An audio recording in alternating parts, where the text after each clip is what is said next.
Hello everyone, welcome to Absolute Talks. In today's episode, we'll be talking about a book, Before Buddha Got Angry. It's a very interesting topic on mindfulness, and we have with us the author, Mr. Srinivasachar Mulugund, who is a leading mindfulness coach and a learning strategist. So let's welcome him. Hello, sir. Thank you so much. Thank Hello. you. So, first of all, let me congratulate you on this wonderful achievement. Talking because I don't suppose we have many books on mindfulness. So, True. congratulations. Thank you so much. So, a very interesting title of the book, Yeah. Before Buddha Got Angry. Yeah. So, how did you come up with this? It is interesting. No, with the mindfulness itself is a very interesting topic. So Buddha never got angry. In fact, that is the reality of life. He never got angry. So if you follow mindfulness in life, you will not get angry. That is what the whole book is about. And it's not just about being angry. It is about the whole quality of life. Just by being mindful, how the quality of life can increase multifold. That is what I have described in my book. And of course, I wanted to have a catchy title so that people would like to read. And that is why I took the topic of Before Buddha Got Angry. But the whole book is about mindfulness, how it can impact the quality of life of any person. It doesn't mean whether they are working, whether they are a farmer, whether they are whatever profession they are. There can be a paradigm shift in life just by being completely available for whatever we do in life. That is the whole book is about. And what I've done is see there are two ways of learning mindfulness. One is you can go to a mindfulness coach or a meditation session where you systematically learn mindfulness. The other way of learning is whatever we do in life, being completely available for whatever we do.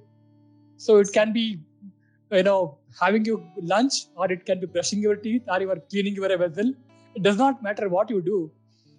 Just by being completely available, the quality of life will increase multifold. That is what I've tried to cover in my book. And I've given very simple and very powerful techniques so that one can bring mindfulness in life. Yeah. So, how long did it take for you to write the book? So I just took 1 month because it was there in my mind. Like for many, many years, I'm trying to practice this and listening to several masters.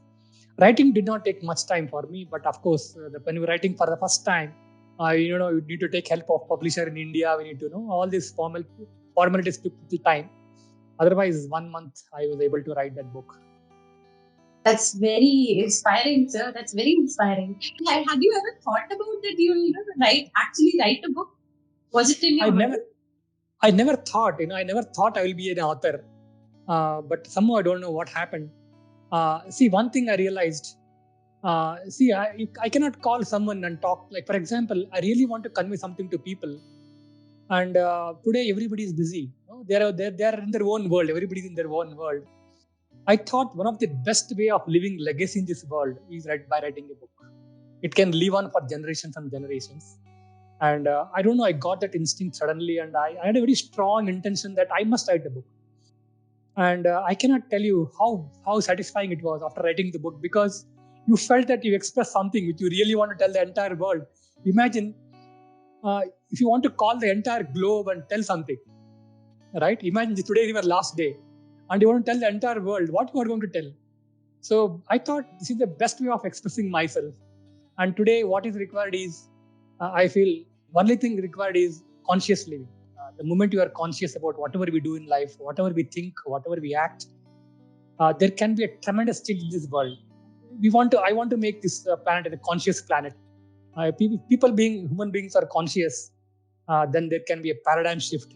Today we are seeing a lot of wars happening, right? People are suffering. There's so much suffering happening, and one thing I thought I can do from myself is to help people to live consciously. That's all. I think that is what the whole mindfulness is all about. Living life consciously. The moment you are conscious and you don't react in life, you respond. It means you take time, think what is right for you, what is right for the people around you, what is right for the globe, what is right for everyone, what is good for others is also good for you also. So this thought I had, a very powerful thought I had, and somehow I don't know. I think I would say I would attribute to, if you believe in God, I would say it was God's grace that the thought was so intense.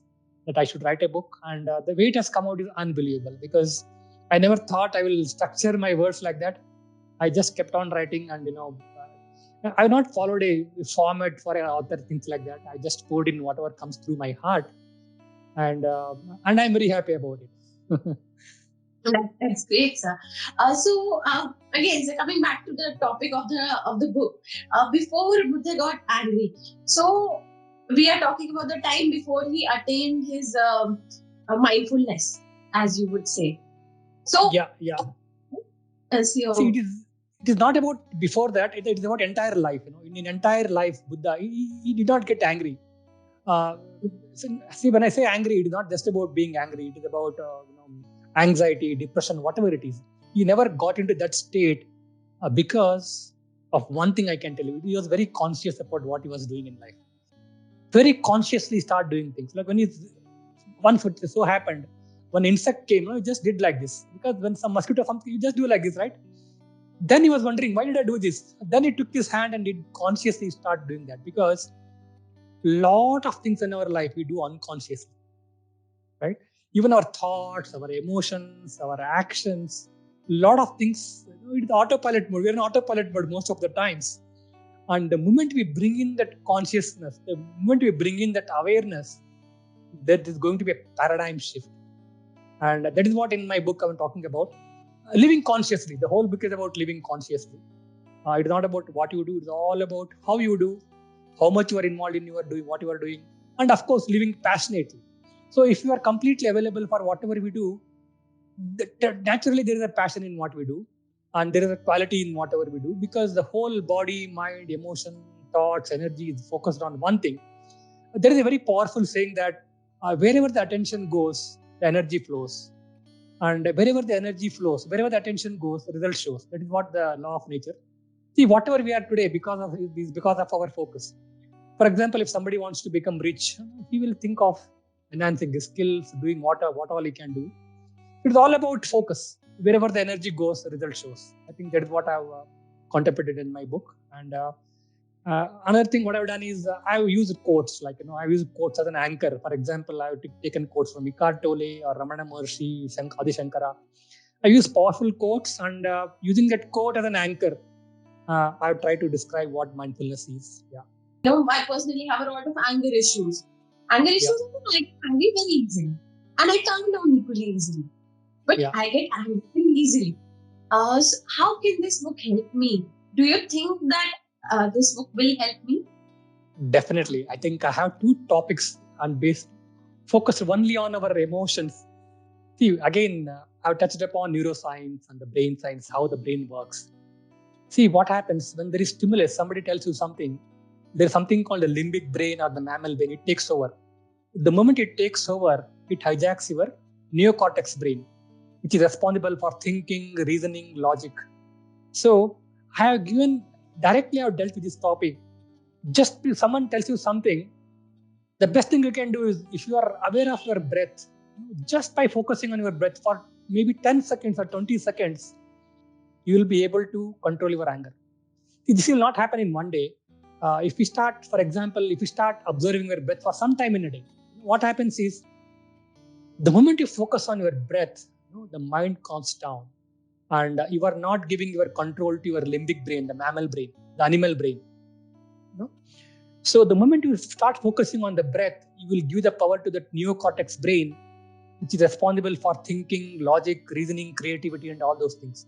So this book can directly impact that. There are a few tips I have given you in terms of how you can build mindfulness. If you start doing things consciously, right? If somebody tells you something, instead of reacting, you will just pause for a few seconds, 5 seconds, 5 seconds. It can make huge difference. It can make huge difference. Just at 5 seconds. Yeah. I get it, sir. And so this is one more very common issue that has been coming up. People are getting very jealous of, let's say, with the advent of social media, so everybody is putting very good photos. People are vacationing. People are buying new houses. People are just having fun, and it makes us feel sad and jealous to some level. How do you react help us with this? Definitely. I think my book has, I touched upon those aspects also. See, life is not about comparing. So if a person starts comparing, he can never be happy. So the key to your happiness, you cannot see if I tell that my happiness lies with person A, I can never be happy in life because person A is not under my control. What is control? What I can control is myself. What is within myself, and that is what I have dealt upon. And again, there's something called acceptance, right? That is a very powerful thing. The moment you start accepting things in life, there's a different level of intelligence works in life. So what happens is you can be jealous for entire life. It is not going to help you. You can start comparing yourself for entire life. It will not going to help you. It is about being joyous. Once you are joyous, whatever you do, the quality is amazing. So if you want to be rich, right? They say right. You will not get what you want. You will get what you deserve.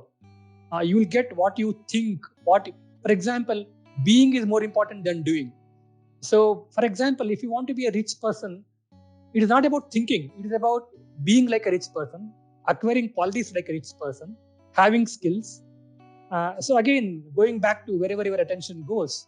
So when you accept reality, you realize that comparing yourself with someone is of no use. Being like someone is of no use. Just being happy with the way you are. That is what I've dealt in my book.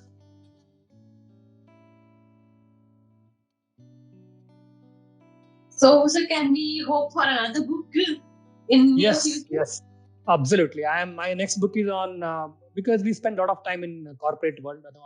Generally, people spend 30, 40 years in corporate life, but they don't know how to grow in corporate life. How to because chunk of our life is spent in corporate life. So, incredible principles I'm talking about how to grow in corporate life. That is my next book. I'm targeting another 1 month, and my book should come out. That is inspiring, sir. Thank you so much for your time and for talking about Yeah, this. And I hope you'll be able to talk when your next book also comes out. yeah, And definitely. Why not? congratulations and thank you, Thank sir. you. Thank you so much. Thank you.